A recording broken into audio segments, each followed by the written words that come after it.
我宣布 The 安全理事会 9,472nd meeting of the Security Council is called to order. 在本次会议开 At 始 the 时， outset of the meeting, 应阿联酋代 I 表 should 团的 like, 请 at the 求， request of the delegation of the 并代 United 表 Arab 安全理事 Emirates 会成 and on 员， behalf of the members 我 of the 请 Security 在座 Council 的各位 to 起 ask 立， all those 共同 present 为 now 10月7 stand 日 and 在 join 以 in 色 observing a 列 minute of 丧生的 silence 所有 for 以色列 Israeli 平民 civilians and 和 foreign 外 nationals 国 who 国 lost 民， their lives on 以 7及在 October in 加沙地 Israel, 带和 and 包 all 括 Palestinian 东耶路撒 civilians 冷 who 在 lost 内 their 的 lives 西 in the 岸 Gaza Strip and 丧 in 生 the 的 West 所有 Bank, 巴勒斯 including 坦 East 平民， Jerusalem, as well as the 在加 UN 沙地 staff 带丧 members 生的联 and 合 the 国工 journalists 作 who 人 lost their 员、 lives in the 医 Gaza 疗 Strip. 卫生工作者和记者，默哀1分钟。我请全体起立，为他们默哀1分钟。 I would request all of us to stand up in observing a minute of silence.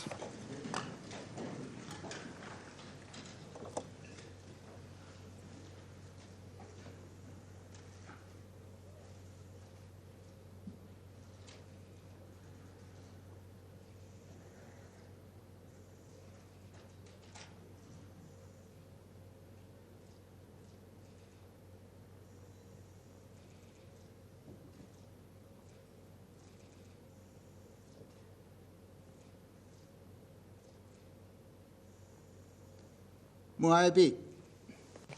Please be seated.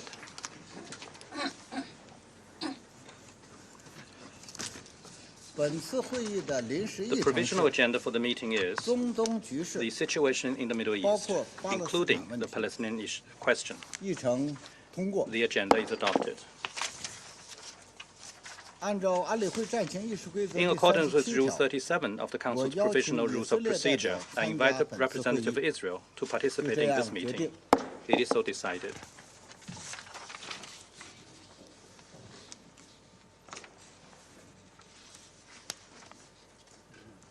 按照暂行议事规则和以往相关惯例， I propose that the 我提议 Council 安理 invite 会 the 邀请 permanent 巴勒斯 observer 坦 of 国 the observer state of 观察 Palestine 员国巴勒斯坦常 to 驻 the 联 United 合国观 Nations 察 to 员 participate in this 参加 meeting 本次 in 会议。 accordance with the provisional 没有 rules of 人 procedure 反对。 and the previous 就这 practice 样 in this 决定。 regard. There being no objection, it is so decided.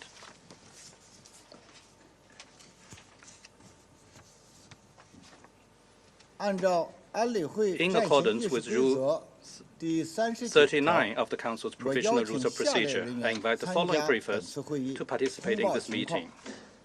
世界卫生组织总干 Mr. 事谭德 Tedros 赛先生， Gabrielsis, 巴勒斯 Director 坦红 General 新月会 of the 总干 World 事 Health Organization, 拉 and 基尼 Mr. 先生， Mawa 就这样决定。 Gilani, Director General of the Palestine Red Crescent Society. It is so decided.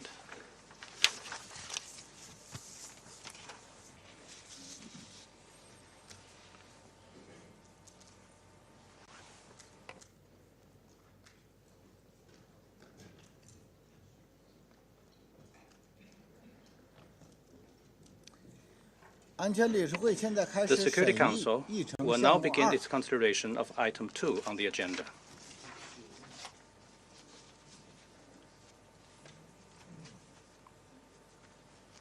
我现在请 I now give the 谭德 floor 赛先生 to Mr. Tedros 通报情况。 Gabrielsis to present a briefing.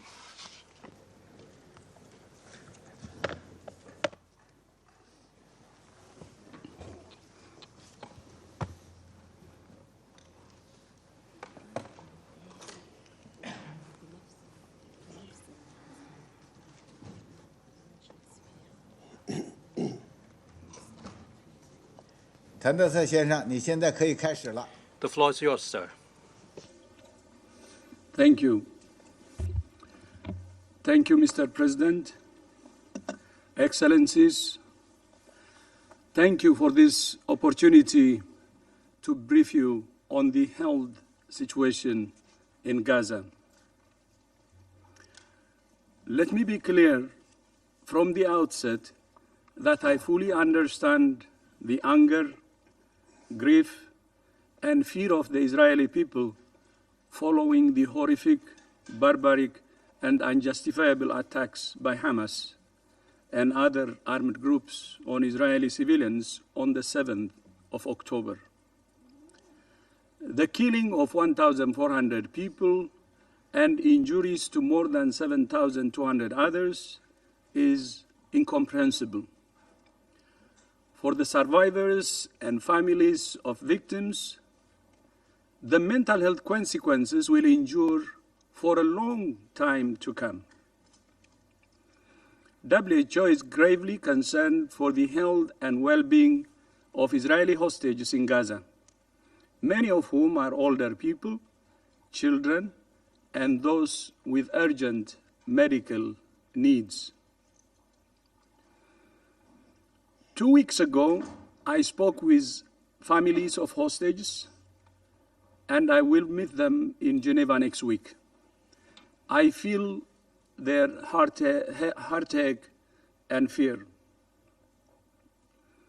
I also understand the anger, grief, and fear of the people of Gaza, who had already suffered through 16 years of blockade and are now enduring the destruction of their families, their homes, their communities, and the life they knew.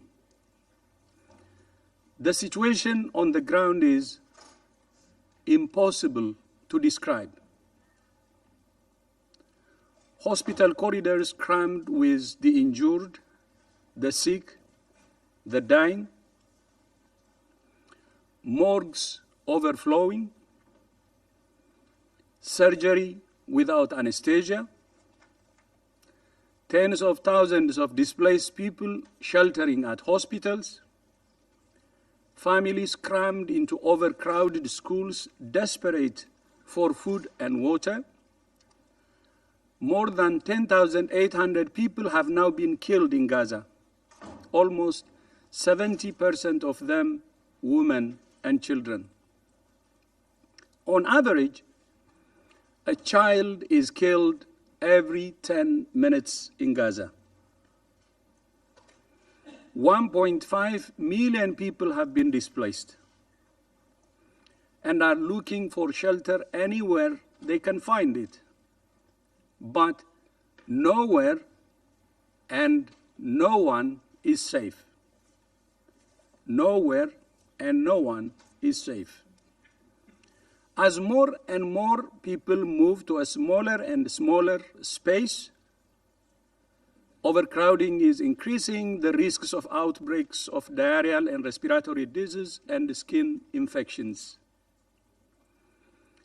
Of course, WHO is on the ground in Gaza, alongside our partners to support health workers who are physically and mentally exhausted and are doing their best in unimaginable conditions. In addition to caring for the 27,000 people who are wounded, many of them with life-threatening injuries, they are trying to manage the regular health needs of more than 2 million people. More than 180 women give birth in Gaza every single day. There are 9,000 patients on cancer therapy, and there are 350,000 patients with diabetes, heart disease, and hypertension. I visited Al-Shifa Hospital in Gaza 5 years ago in 2018. I toured a dialysis ward and a neonatal intensive care unit and spoke with health workers and patients. Even then, in 2018 in Gaza, conditions were extremely difficult for health workers. Now their work is impossible, and they're directly in the firing line. Since the 7th of October, WHO has verified more than 250 attacks on healthcare in Gaza and the West Bank, in addition to 25 attacks on healthcare in Israel, hospitals, clinics, patients, ambulances. Last week, WHO documented 5 attacks on 5 hospitals in one day. In the past 48 hours alone, 4 hospitals have been put out of action, representing some 430 beds. More than 100 of our UN colleagues have been killed and counting. And as we speak, there are reports of firing outside the Al-Shifa and Rantisi hospitals. Half of the Gaza Strip's 36 hospitals and 2/3 of its primary healthcare centers are not functioning at all. Those that are functioning are operating way beyond their capacities. The health system is on its knees, and yet somehow it's continuing to deliver some life-saving care. The best way to support those health workers and the people they serve is by giving them the tools they need to deliver that care: medicines, medical equipment, and fuel for hospital generators. Field hospitals and emergency medical teams can complement and support existing hospitals and health workers in Gaza, but they cannot replace them. Supporting Gaza's health workers is at the heart of WHO's operational response plan. WHO was part of the first convoy of aid to enter Gaza through the Rafah crossing on the 21st of October. And since then, we have delivered 63 metric tons of specialist medical equipment and supplies that health workers need to save lives, including to hospitals north of Wadi Gaza. But this doesn't even begin to address the scale of need. It's too small. Before the 7th of October, an average of 500 trucks a day were crossing into Gaza with essential supplies. Since the 21st of October, instead of the expected 10,000 trucks, just 650 have entered. A month ago, just 2 days after the violence started, I met with His Excellency President Abdel Fattah al-Sisi of Egypt, who agreed to support WHO and our partners to deliver aid through the Rafah crossing. I thank Egypt for its support in getting aid into Gaza and for establishing a medevac pathway to get the most critically sick and wounded patients out, including 12 children with cancer who are being transferred for treatment in Egypt and Jordan. WHO continues to call for unfettered access to deliver humanitarian aid to the civilians of Gaza, who are not responsible for this violence, but are suffering in ways that we in this room cannot imagine. We continue to call on Hamas to release the hostage it took, many of whom need urgent medical attention. We continue to call on Israel to restore supplies of electricity, water, and especially fuel. We continue to call on both sides to abide by their obligations under international humanitarian law. And we continue to call for a ceasefire to prevent further deaths of civilians and further damage to Gaza's hospitals and health facilities. Mr. President, Excellencies, I understand what the children of Gaza must be going through, because as a child, I went through the same thing, the same. The sound of gunfire and shells whistling through the air, the smell of smoke after they struck, tracer bullets in the night sky, the fear, the pain, the loss. These things have stayed with me throughout my life. I know the smell, the image of war. I know what war means. when my mother heard gunfire at night, she would make us sleep under the bed with more mattresses on top of one bed, in the hope we might be protected if a shell fell on our house, a mother's instinct to save her kids. I also understand what the parents of Gaza are going through, because in 1998, when war returned to Ethiopia, my country, my children had to hide in a bunker to shelter from the bombardment. I experienced war both as a child and as a parent. I know how the children are feeling, and I know how the parents are also feeling. The children and parents of Gaza and Israel want and need the same thing that my family wanted and needed: peace and security. By the way, I never imagined that I would be the Director General of the World Health Organization, because my mother's prayer was to survive just one day. One day. Maybe I'm lucky. That's what this council was established to achieve: peace and security.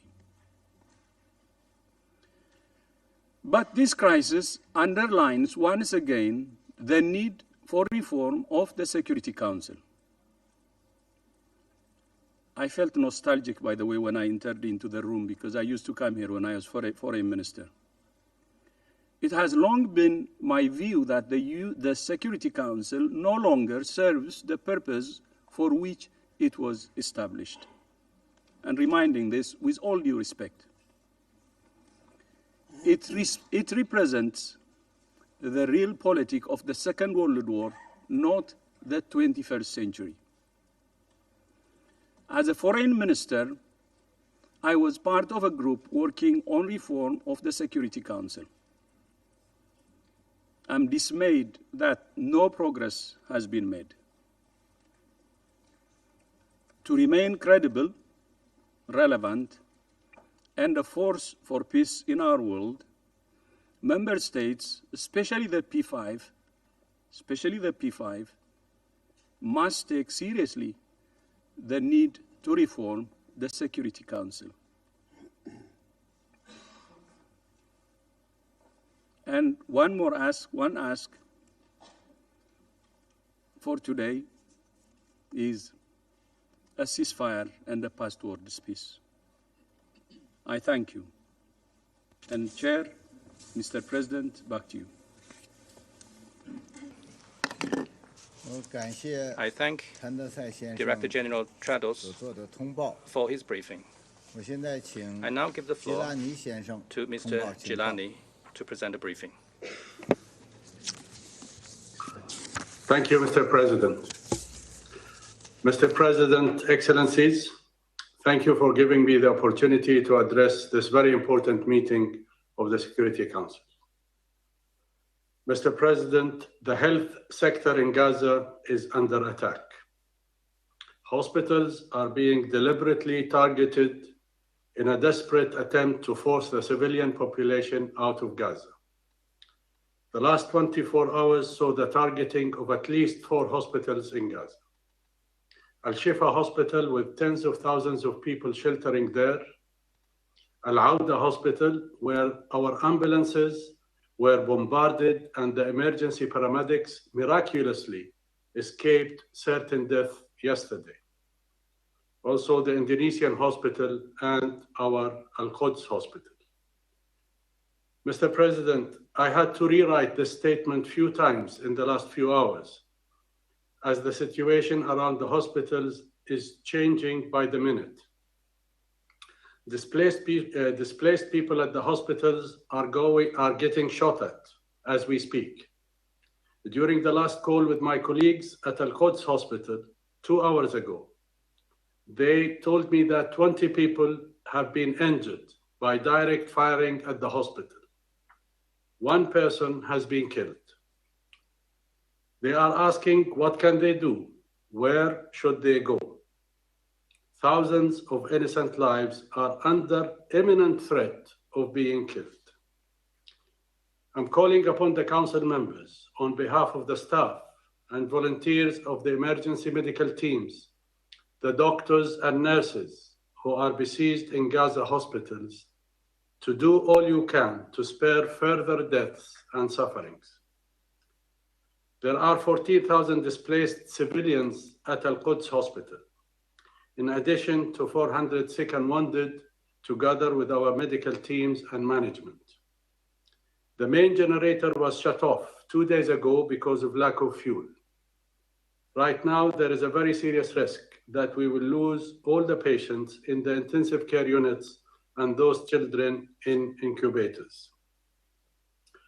Mr. President, I was prepared to inform the Council about the critical shortages of fuel, food, and water. But honestly, now our utmost concern is the direct threat to the lives of all those wounded and sick, together with tens of thousands of civilians, including thousands of children.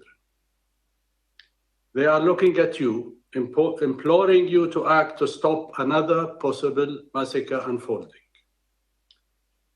In addition to the imminent threat of being shot and killed, the 14,000 displaced civilians at the hospital are getting restless and desperate because of lack of water, food, and electricity. We are witnessing the spread of diseases and increasing infestation of wounds with worms and among children. A child was treated yesterday for eye infection. The doctor found worms in his eyes. Mr. President, the medical teams have left their families to help save the lives of the wounded and the sick, but many of them received the news of losing so many loved ones. Dr. Nabil, a board member and now a volunteer at Al-Quds Hospital, lost 36 members of his family. The chair of our board has lost 20 members of his family. One of the founders of PRCS lost in one day 20 members, and the next day another 13. The description of the situation at Al-Quds Hospital does not and cannot describe the absolute horrors, the trauma, and the psychological scars of sleeping every night under the terrorizing bombardment and not knowing whether they will be alive the next morning or not. Mr. President, PRCS is taking the main responsibility to receive humanitarian aid through the Rafah crossing and distribute it to humanitarian organizations and to the hospitals and shelters. What has come in so far represents less than what used to get into Gaza in 2 days. At the same time, there has not been any drop of fuel that entered Gaza, which is essential for every aspect of life, for hospital operations, for pumping water, for bakeries, for ambulances, and for the trucks which are transporting the humanitarian aid. If this prohibition on fuel continues, we will not be able to continue to receive this aid and distribute it. Furthermore, if no aid gets to the north of Gaza Strip, we will soon see infants dying because their mothers cannot feed them. Many people will starve and die of diseases. Mr. President, we call on the Security Council and the international community at large. 1, to ensure an effective and immediate ceasefire is enforced. To ensure fuel gets into Gaza immediately to prevent additional unnecessary deaths and sufferings. Increase humanitarian aid and ensure that unconditional humanitarian aid gets to the north of Gaza, where tens of thousands of people are still there and have no safe places to go to. Ensure respect for international humanitarian law and the protection of medical missions and civilians in all parts of Gaza. Ensure hospitals continue to function with the needed support of fuel, medicine, medical supplies, and to allow medical teams to enter Gaza to relieve the teams who have been working tirelessly 24/7 for the past 35 days. Mr. President, Excellencies, please listen to the cries of children soaked in blood and asking why, and what have they done, and why the world is so indifferent to their lives. I thank you, Mr. President. I thank Mr. Gilani for his briefing. I now give the floor to the permanent observer of the Observer State of Palestine. Mr. President, I thank China, President of the Security Council, for convening this important meeting and for your leadership of the Council in these times of crisis. I also want to thank the briefers who have shared disturbing reflections on the facts of the catastrophic situation being faced by the Palestinian people in the Gaza Strip. Facts that should pain the human conscience. And to my brother Gilani, I want to convey through him our salutations to the heroes of the Palestine Red Crescent in carrying out their mission to save lives. As we speak here, hospitals have become Israelis' primary target. They are besieged and their vicinity bombed.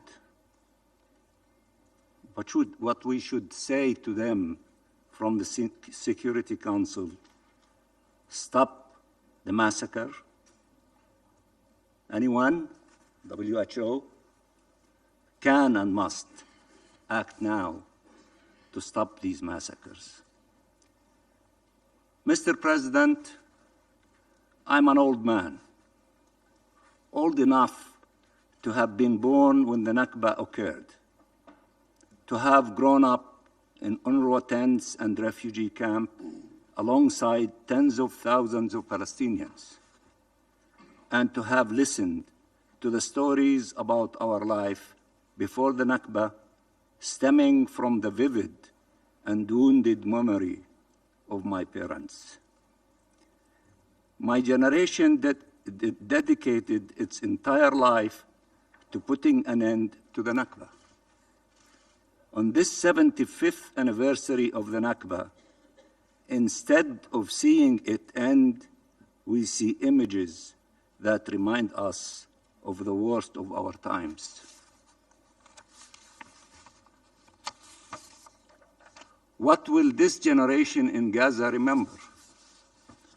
The horrors, the massacres, the trucks carrying people, carrying lifeless bodies, and shattered hopes. They will remember walking with a small bag to fit the remains of life. Children injured, orphaned, traumatized, walking distances they should never explore, between death and displacement, between loss and loss. More rage and outrage, more pain and suffering, beyond what the human mind can comprehend, beyond what any human heart should have to bear. So much silence within, the noise of bombardments without. Our entire life, we scream but cannot be heard. How can you scream louder than all this death that surrounds you? How can you scream louder than the noise of the bombardments? I cannot bear these images of a human wave with no tears as their eyes dried up, with broken hearts. Small children carrying burdens that would break the shoulders of strong men. discovering the meaning of death before enjoying the taste of life. They are standing up, but everything else within them and around them has crumbled.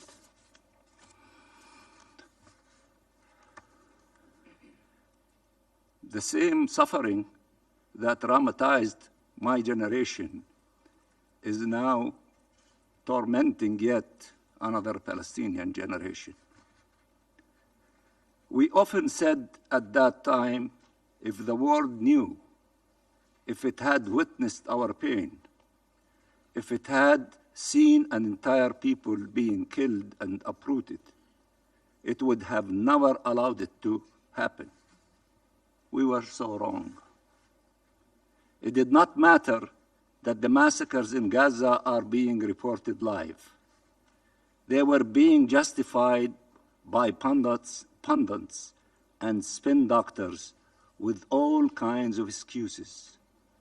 The fog disputed eventually, but only too late, and positions became clearer, but not yet clear enough to reign in Israel to tell it enough is enough. To be fair, the killer never hid his intentions.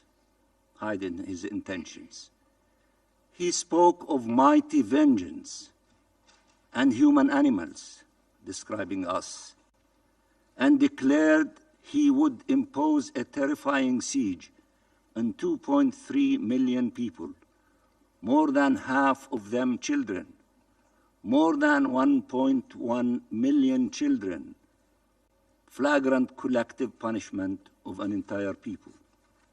He called for the release of 200 hostages while taking over 2 million hostages in the process. He demanded condemnation of the killing of 1,000 Israeli civilians and killed 10,000 Palestinian civilians in the process.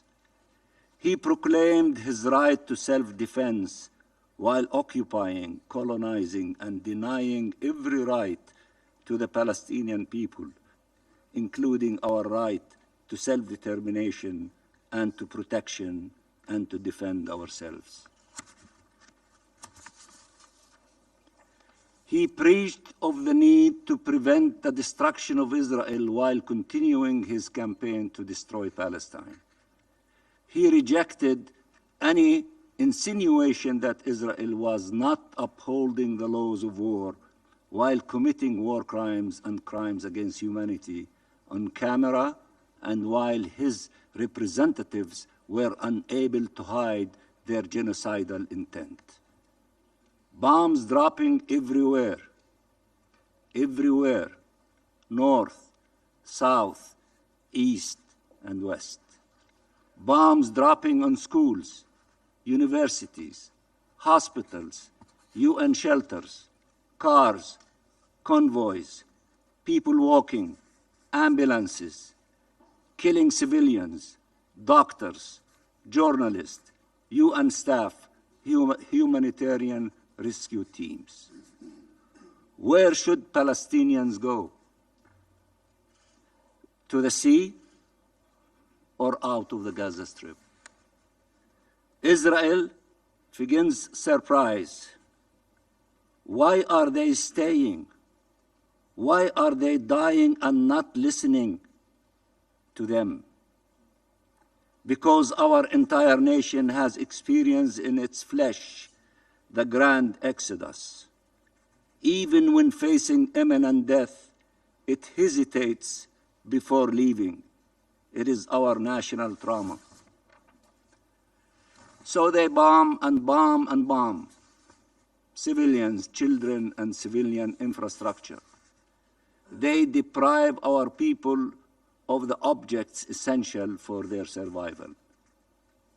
But don't you dare accuse them of forced transfer. Forget about the memo by the Israeli Ministry of Intelligence that says they want to displace us out of Gaza.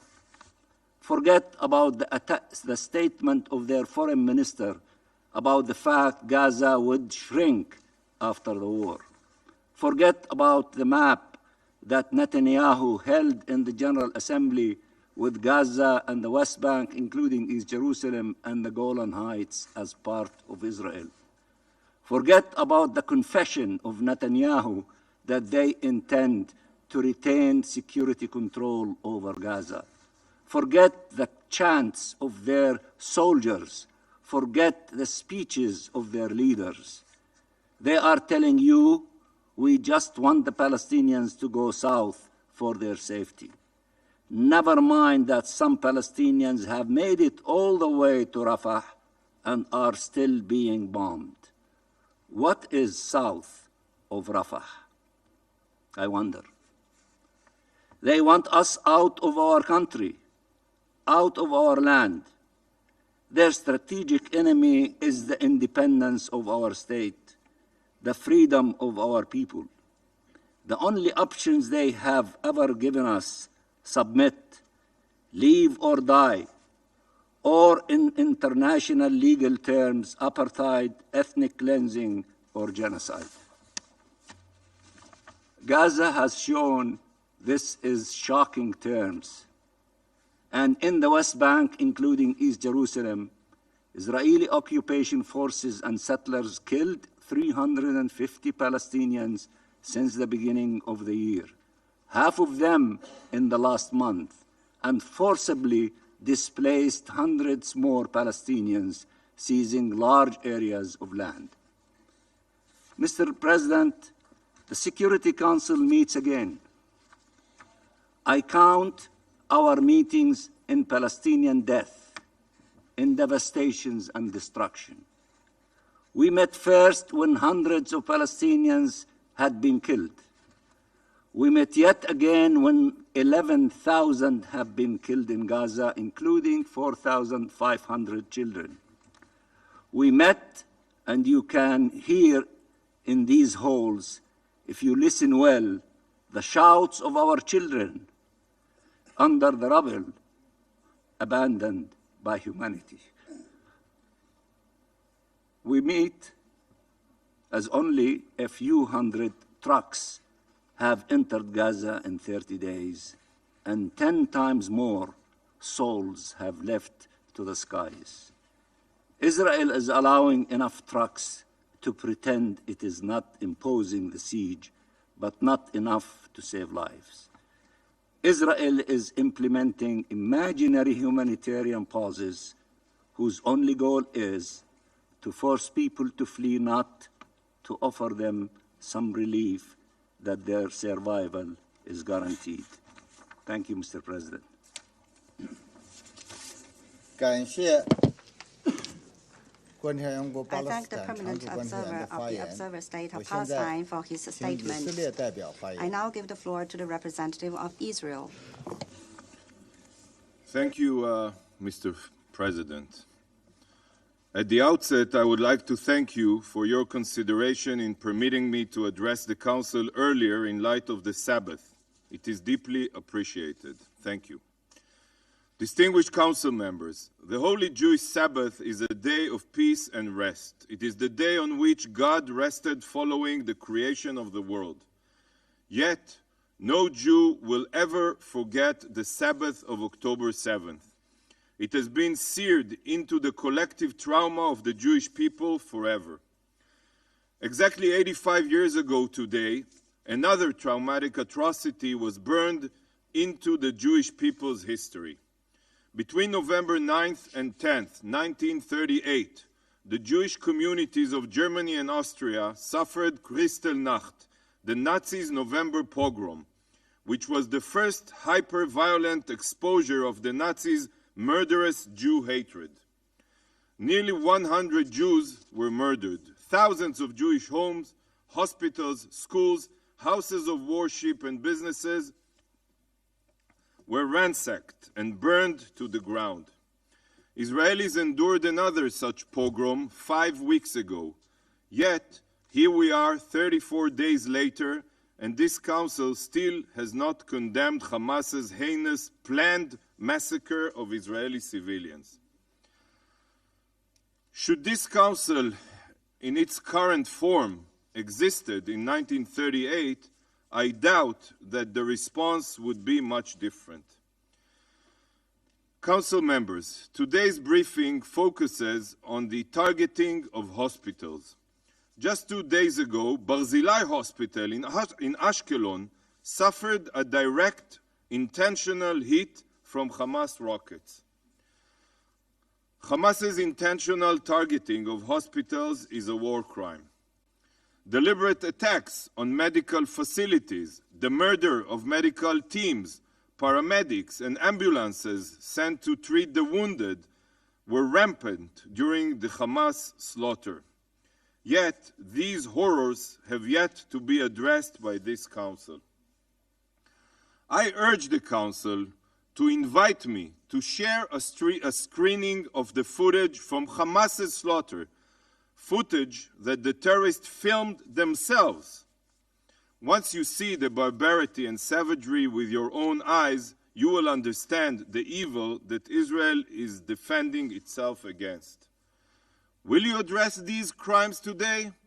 Will you condemn Hamas for murdering Israeli medical personnel? Will you call out Hamas for torching Israeli ambulances? We have videos of Hamas Nazis shooting at ambulances to prevent any attempt to save innocents. Will you call out Hamas for indiscriminately firing rockets at Israeli hospitals? After all, this has been Hamas's modus operandi for years. For years. Will this be the focus of this meeting? What about Hamas's exploitation of hospitals, ambulances, and medical clinics for terror in Gaza? Will this be raised in today's meeting? Over the past week, Israel has exposed to the world that the Hamas Nazis' main command headquarters is located within and under Shifa Hospital. We have provided footage of terrorists existing tunnels adjacent to and underneath hospitals. We have shown videos of Hamas ISIS using ambulances as a means of transporting weapons and terrorists. We have shared intelligence, including phone calls between terrorists, stating that they not only are located under and inside hospitals, but that they also control the fuel supply to medical centers, which they exploit first and foremost for their terror activity. We have shared footage of Hamas terrorists who openly admit that Shifa Hospital and other hospitals serve as bases and that ambulances are used as taxis for terrorists. These terrorists make it clear that Hamas co-opts these vehicles and sensitive locations for their war machines, as they know that Israel will not attack them. Over the past 16 years, Hamas has turned every inch of Gaza into a terror trap. Nothing is sacred to these jihadist Nazis. Every medical worker, doctor, and patient in Gaza is a human shield for the Hamas terrorists. This is abominable. It is a war crime of epic proportions. Will this be the focus of today's meeting? How can we possibly hold a briefing on the medical situation in Gaza without making this the primary issue of this meeting? For weeks, Israel has asked all civilians to temporarily evacuate northern Gaza. We have dropped leaflets. We have made phone calls. We have sent text messages. For days, there has been designated corridors for civilians to evacuate south. Israel is providing safe passage for Gazan civilians to leave an active war zone, while Hamas is actively working to prevent civilians from leaving.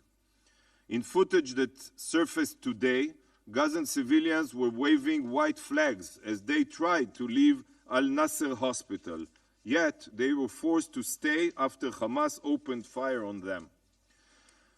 Israel is at war with Hamas, and we have gone above and beyond to mitigate civilian casualties. For Israel, life is sacred. But yet, for Hamas, death is sacred, particularly civilian deaths. Will this be the focus of today's meeting? Will this council condemn Hamas for these crimes? Over a week ago, Israel formed a task force to establish field hospitals in southern Gaza for all those in need. This team is in touch with countries around the world, and we are already seeing progress. There is no clearer proof that that Israel is doing everything possible to provide solutions to mitigate civilian harm, while Hamas is committed to murdering both Israeli and Gazan civilians. Israel is fighting a war that it did not start or want. On October 6th, there was a ceasefire in place. Yet, Hamas violated that ceasefire with the brutal slaughter, rape, and burning of 1,400 Israelis. Despite their unbelievable claims otherwise, Hamas is fully responsible for the situation in Gaza. They are fully responsible for Gaza's civilian population. They are fully responsible for Gaza's resources, and they are fully responsible for exploiting hospitals and ambulances as weapons of terror. While Hamas must be held fully accountable, there is another body, sadly, that is complicit: the UN. Colleagues, for years, I have warned this Council of the briefings you receive, the numbers, statistics, and events that are provided to this Council by UN officials. Yes, such as Dr. Tedros, such as Mr. Lazzarini of UNRWA, such as Mr. Griffith of OCHA, from all the other libelous UN organizations, committees, and also, sadly, from the Secretary General himself. They do not reflect the situation on the ground. Yes, diplomatic niceties require us to thank them for their work, but sadly, they are relaying falsehoods that are completely detached from reality. For years, the UN has refused to establish verification mechanisms that can provide us a truthful picture of reality. WHO is it that supplies the UN with these so-called facts.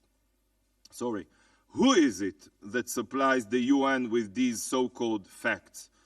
Is this information coming from unbiased and impartial third parties? The answer is no. Every piece of information regarding the situation on the ground that this Council receives comes from Hamas, not international UN employees in Gaza. I will remind the Council that Hamas, a genocidal terror organization, controls every facet of Gaza. Every number from the so-called Ministry of Health is Hamas. Many UNRWA workers in Gaza are themselves members of Hamas. The time has come to bust the myth of UN-supplied facts. This Council is being spoon-fed lies by the very same terrorist organization that deliberately murdered and maimed thousands of innocent Israelis just 34 days ago. Hamas has ensured that every square meter of Gaza is under their complete reign of terror. Many ambulances drivers are Hamas members. Local contributors to international media are Hamas members. We saw this week that innocent photojournalists for Reuters and the New York Times not only documented Hamas's horrors, but crossed into Israel to film them with the terrorists themselves. Hamas rules all of Gaza with an iron fist, and Hamas also rules all of the information coming out of the Strip. Just because briefings are written on official UN documents, it doesn't change the fact that the content was based on information supplied by Hamas. Hamas knows that this Council ingests their poisonous falsehoods. This is part of their script. Their very own terror operatives give libelous information, which cannot be, sadly, verified by anyone other than Hamas to UN bodies. This information is passed on to UN officials, and then this information is used to brief you. Is it not concerning to you that in Dr. Tedros' briefing, not once did he mention Hamas exploitation of hospitals and ambulances for terror? Should this not raise a red flag? We are also being briefed by the Palestinian Director General of the Red Crescent.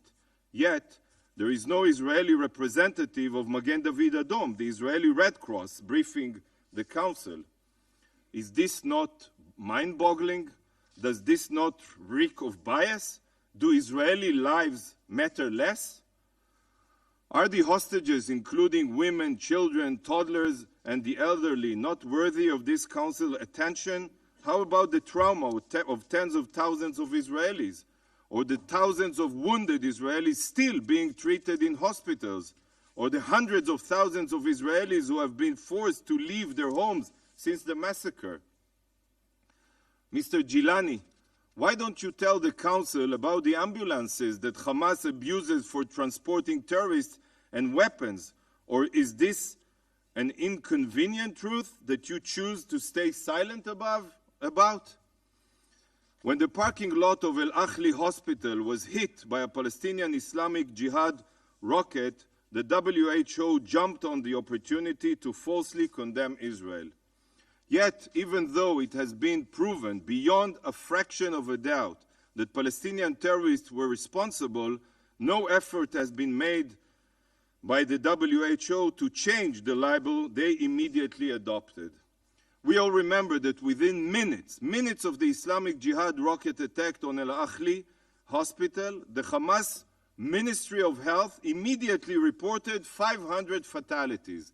We now know that this number was a total lie, but still UN bodies still rely on such fabrications. Stop believing Hamas falsehoods, I beg you.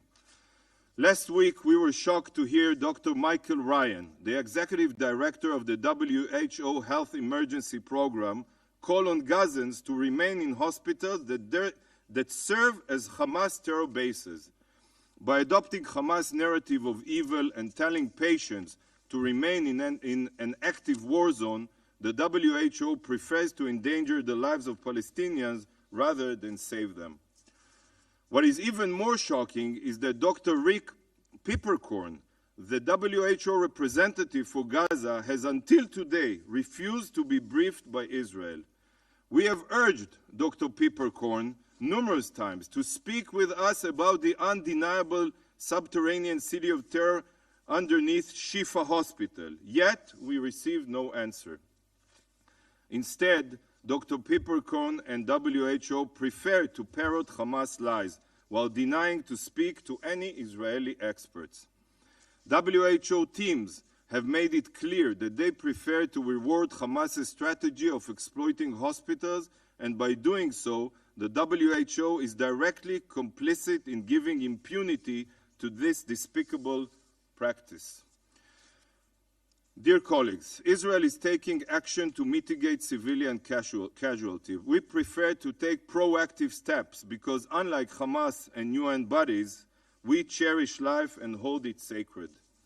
This is why Israel is in advanced talks with the United Arab Emirates, with the ICRC, and with other European countries regarding the establishment of field hospitals and floating hospital ships.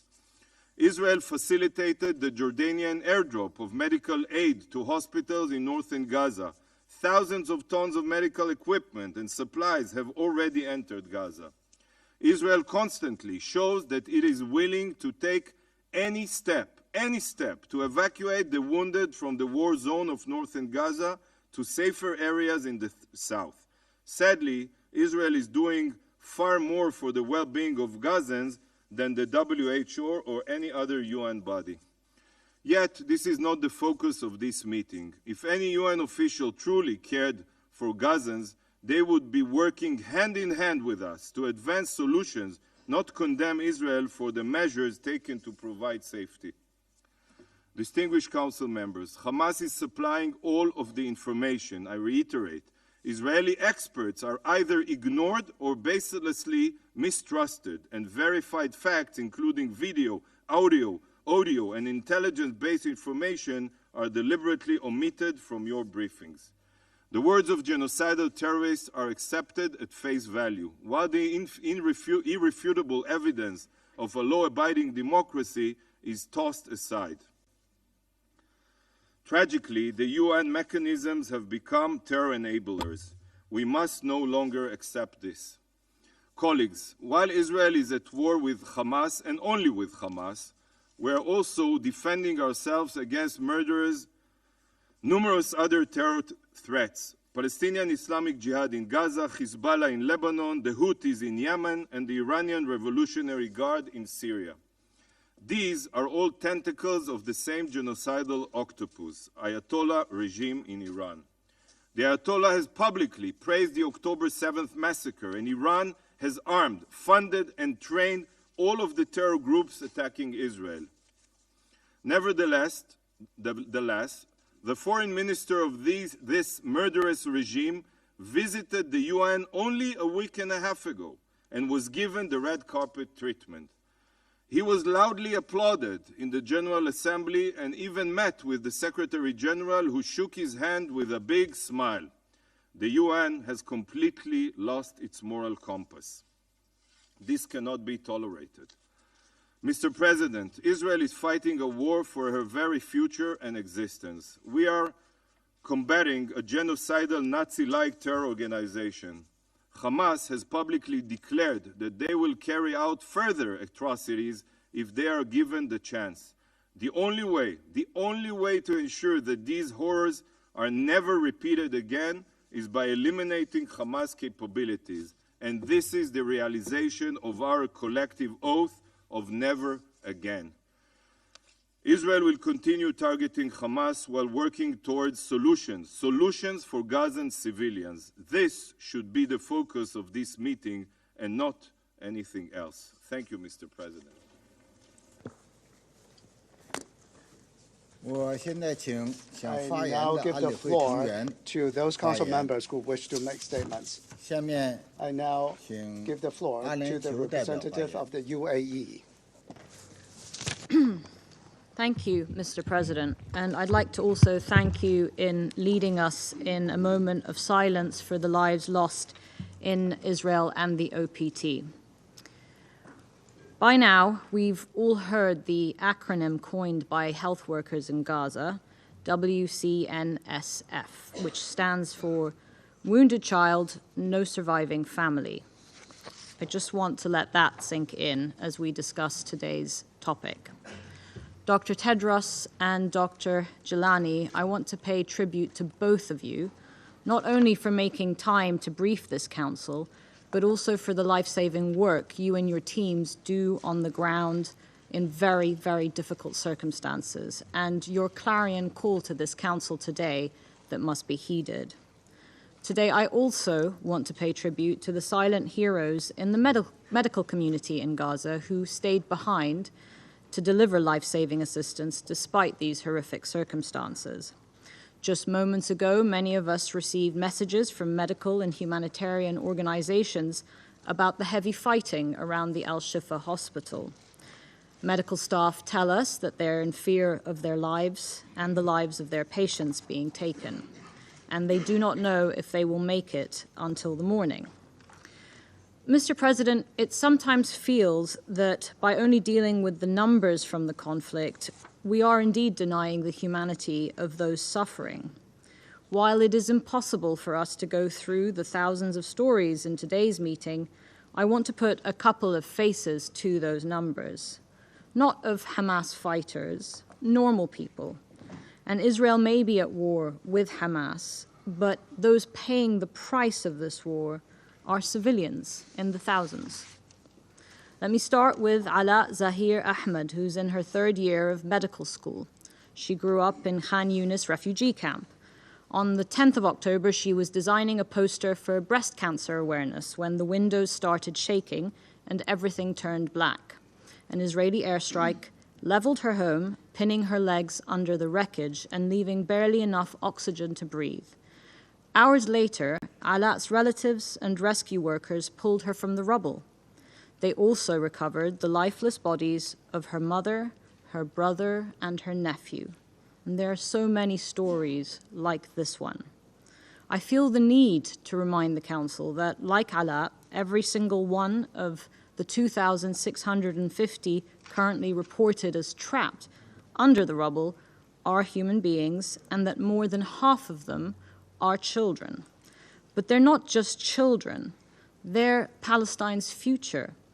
And they're also Israel's future neighbors. And we should spare no effort to protect them and save both peoples from this road of war that we are on. Born in Al-Shifa Hospital on 6th October is Talia, whose fragile heartbeat depends on a mechanical ventilator, straining generators, and dwindling fuel supply. With the strike on the hospital last night and reports of the desperate evacuations on foot as we speak here today in this council, I can't even begin to imagine what has happened to Talia, but we must not turn away from these stories. Like Talia, there are 130 other premature babies that are reliant on incubators to breathe. They are also reliant on our work here in this chamber as well as in our region.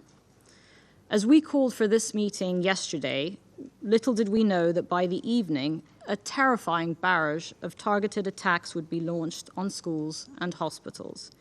Here's what that actually means. Babies, children, and the elderly who are seeking refuge and care in those facilities are also under attack. There are over 110,000 patients, including children, suffering from burns to their faces so severe that they're suffocating, with no access to antibiotics or burn cream.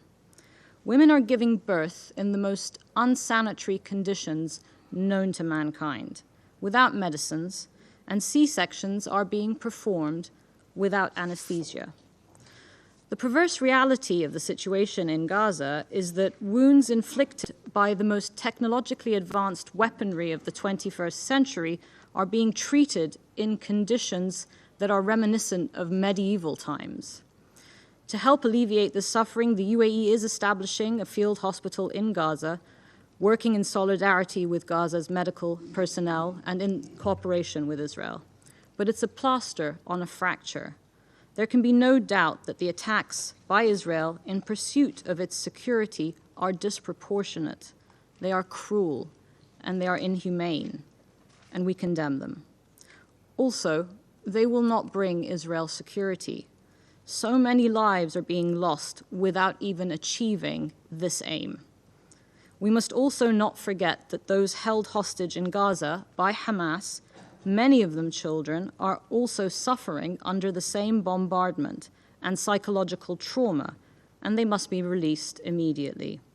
We are witnessing the making of a lost generation of children and youth, physically and mentally scarred by these experiences. Indiscriminate attacks on civilians and civilian objects are prohibited by the laws of war. This simply cannot be part of any military strategy, defensive or otherwise. There is no state that would be condoned for conducting a military operation under those terms. Israel must end its siege of Gaza and reinstate essential services and items indispensable to human survival, including fuel, electricity, and water. Mr. President, it is not enough to simply demand humanitarian access anymore. While we must continue to call for compliance with the basic rules of international humanitarian law, as a matter of conscience, as many have said, we all know that without accountability or enforcement, this will never happen. At the bare minimum, we need to activate all the possible tools, including sustained and multi-day humanitarian pauses or truces, not least to end the suffering of children. This can also enable a humanitarian surge, the safe movement of civilian and aid workers, conditions for access to and safe release of hostages. This is fundamental for the necessary goal, a durable and sustained ceasefire. It is unconscionable that it has been 33 days of the destruction of Gaza without any council action and response. It is time to act and to respond and help save innocent lives. And to ensure this violence ends once and for all, this two-state solution must be the overarching goal. The international community must reiterate its unwavering support for this goal. This is the only solution that takes us out of this cycle of hatred and violence and dehumanization again and again and again. Thank you, Mr. President. I thank the representative of the UAE. I now give the floor to the United States. Thank you, Mr. President. Thank you, Director General Tedros and Director General Marwan Gilani for your briefing today and for your dedication over the past few weeks amid extraordinary challenges.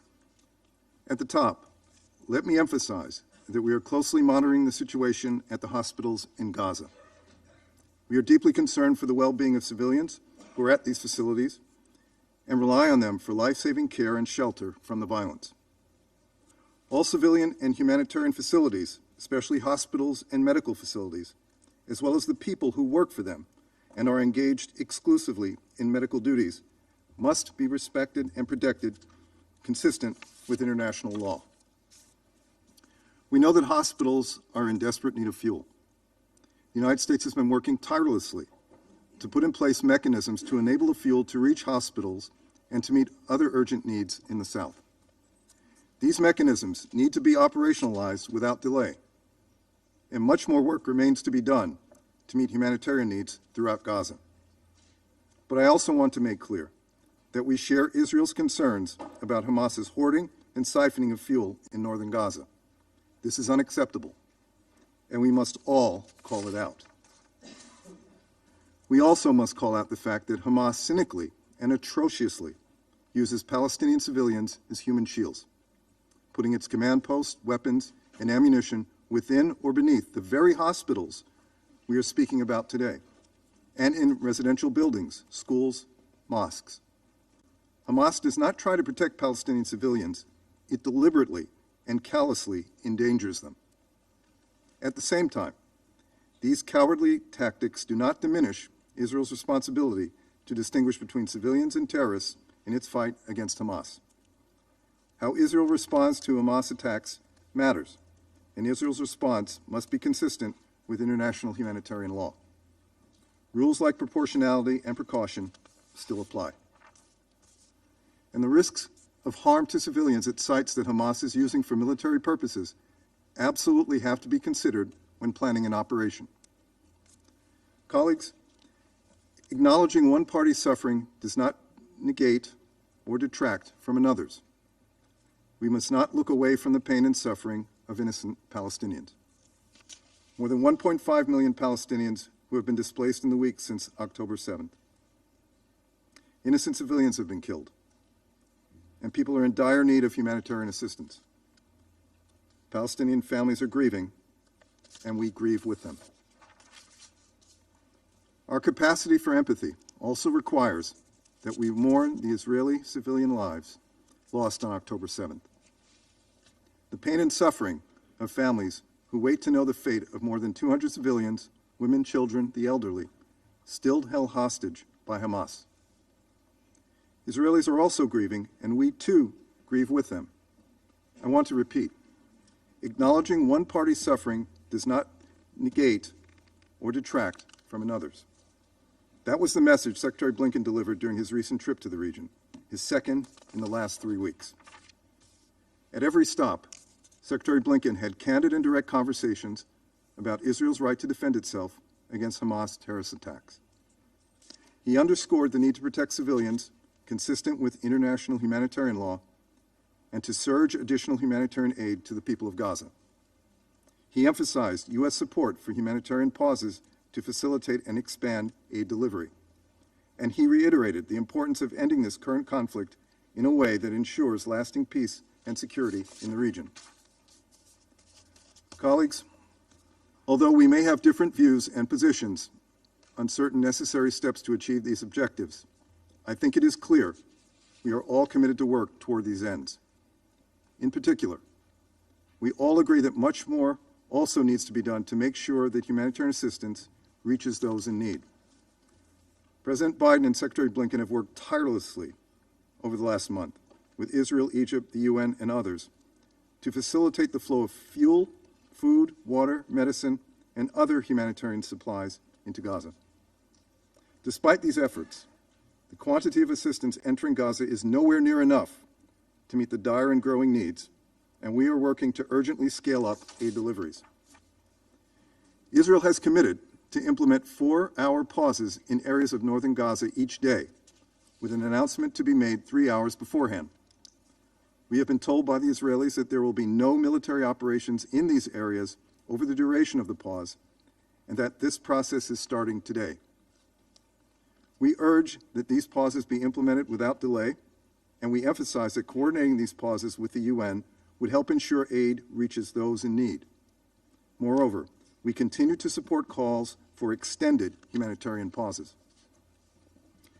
And we are hopeful that Israel's announcement will allow for the increased flow of humanitarian assistance into Gaza and will enable the safe passage of civilians seeking to flee the violence in northern Gaza. The United States will continue to lead, but it will require a collective effort from all of us to meet the soaring needs in Gaza. It is time to step up and to support the efforts of the UN. The UN is playing an essential role in the humanitarian response effort, and that work has come at great cost. Nearly 100 members of UNRWA have lost their lives. It is tragic, and thousands are putting their lives on the line every single day to help the people of Gaza. I want to underscore the United States' support for UNRWA's work and convey our condolences to those who have lost loved ones who are trying to help others, and our admiration for those who continue to carry out this vital work. We unfortunately do not yet have a way forward to secure the release of hostages, but we are working very hard on one. And if that were to take place, just being able to move hostages around the battlefield in a way that is safe will take time. And so, we believe a pause would also be appropriate in this context. Colleagues, even as we are consumed by this crisis, we must also work to chart a more peaceful future. President Biden has been very clear that we cannot go back to the way things were before October 7, either in Gaza or in the West Bank. And he has said we need to get back to the urgent work of advancing concrete progress towards a viable Palestinian state that includes both Gaza and the West Bank. The United States continues to believe the most viable path, indeed the only path, to peace is through a two-state solution. As Secretary Blinken made clear this week, the only way to ensure that this crisis never happens again is to begin setting the conditions for durable peace and security. That means there must be no forcible displacement of Palestinians from Gaza, not now and not after the war. Gaza cannot be used as a platform for terrorism or other violent attacks. There must be no reoccupation of Gaza after the conflict ends or attempt to blockade or besiege Gaza. And there must be no reduction in the territory of Gaza. Finally, we must also ensure no terrorist threats can emanate from the West Bank.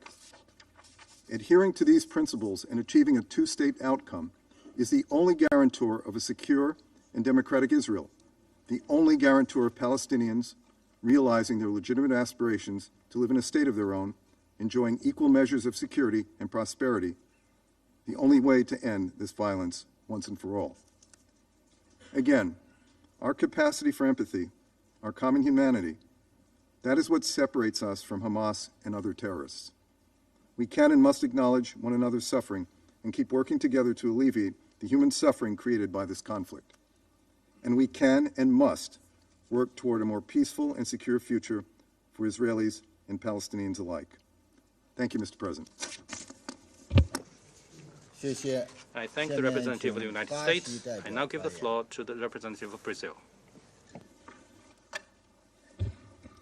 Thank you, Mr. President. Mr. President, colleagues, I thank the United Arab Emirates and China for calling for this open briefing on the health emergency in Gaza.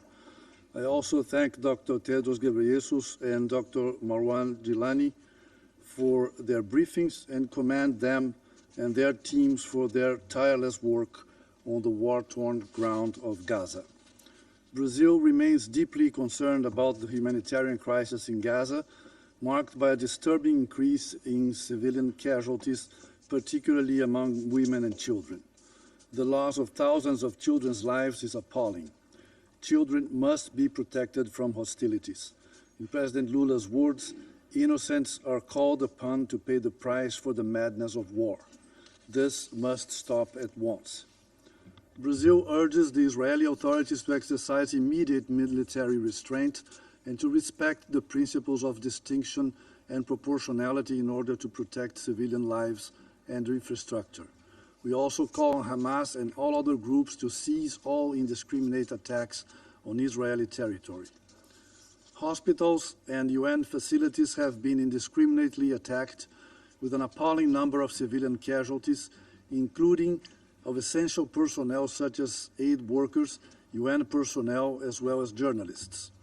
Brazil calls for the protection of all medical facilities, professionals, patients, and the wounded in accordance with international humanitarian law. We also call for the safe medical evacuation of those who are seriously injured or ill. Despite the risks, UNRWA's delivery of essential emergency medical supplies from the WHO to Al-Shifa Hospital in Gaza City on 8 November is a step in the right direction.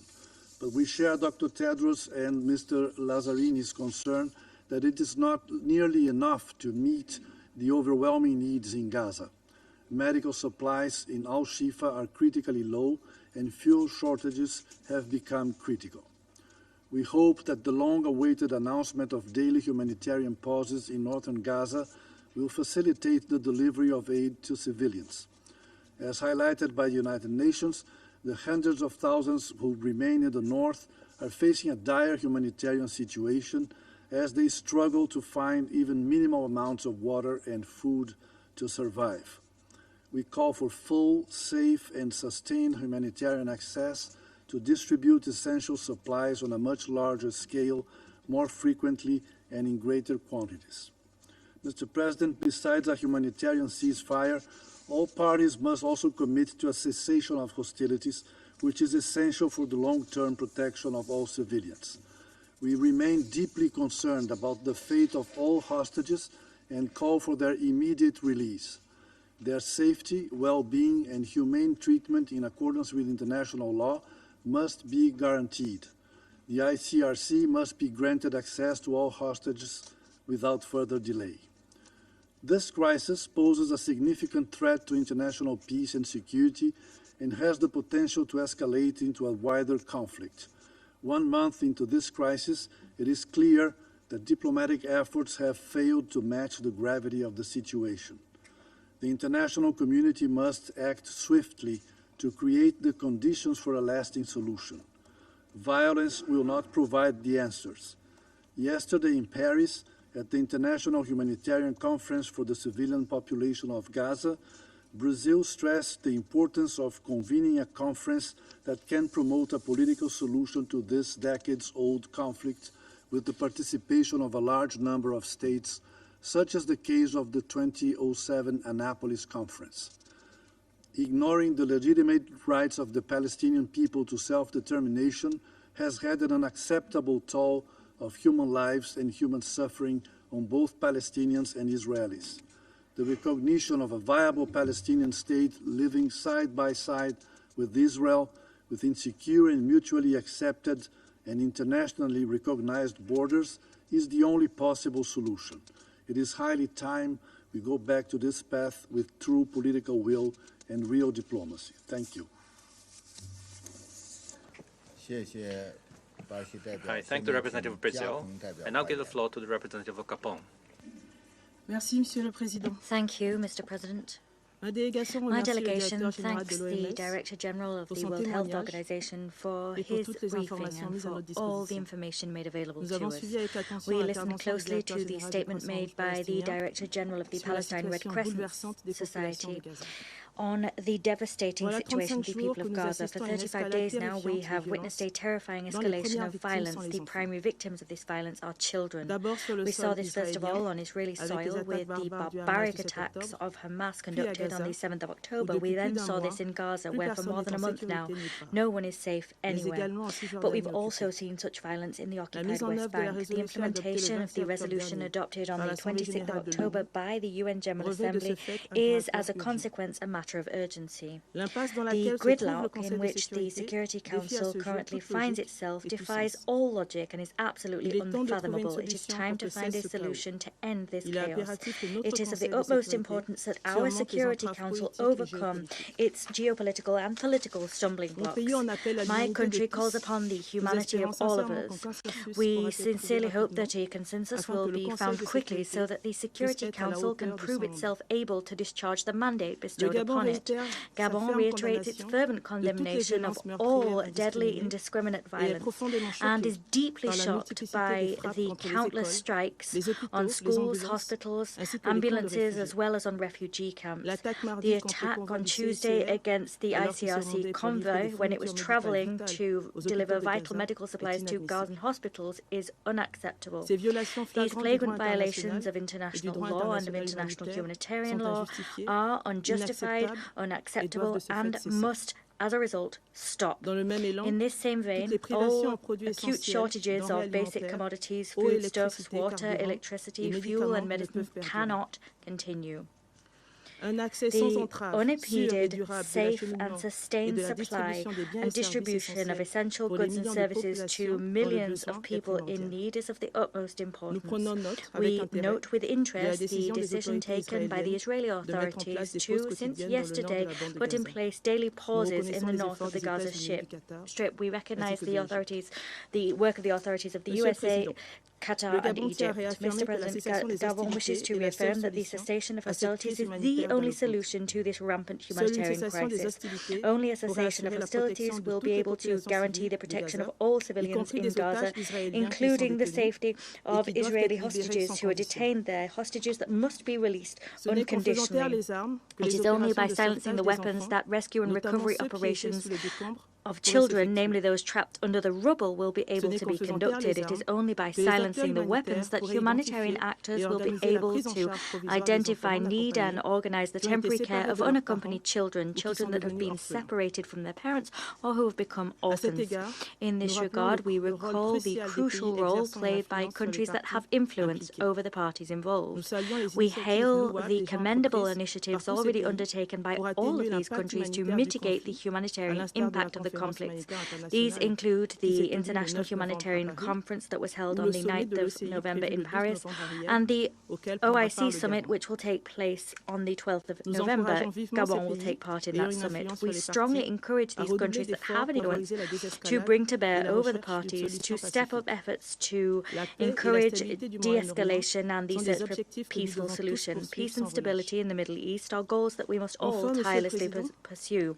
Finally, Mr. President, the root causes of this conflict that have for years damaged the relations between Israeli and Palestinian people cannot be dissociated from the current situation. I reiterate Gabon's commitment to the two-state solution, two states that must coexist peacefully side by side on the basis of internationally recognized borders. To conclude, my country reaffirms its conviction that diplomacy, dialogue and negotiation are essential channels through which to achieve a lasting solution to this conflict, a solution which would guarantee the right of the Palestinian people to self-determination and Israel's legitimate right to security. We reiterate our support for Secretary General Antonio Guterres and for all of his initiatives. I thank you. I thank the representative of Gabon. I now give the floor to the representative of Switzerland. Merci, Monsieur le Président, pour l'organisation de cette réunion ouverte, mais aussi pour le moment de silence que nous avons pu dédier à toutes et tous les victimes. Je souhaite également remercier le directeur général de l'OMS, Dr Ghebreyesus, et M. Marwan Gilani, directeur général du Crescent palestinien, de leur travail dans les circonstances les plus difficiles et de leur présentation qui rend compte de l'extrême gravité de la situation actuelle. La Suisse est profondément préoccupée par l'impact du conflit sur les civils, femmes, hommes et enfants, et sur les infrastructures civiles dans la bande de Gaza. Les civils ont un besoin urgent de protection et d'assistance. La situation sanitaire continue de se dégrader très rapidement pour la population civile, dont le 1,5 million de personnes déplacées se trouvent depuis plus d'un mois complètement assiégées, privées d'eau, d'électricité et de services essentiels à leur survie.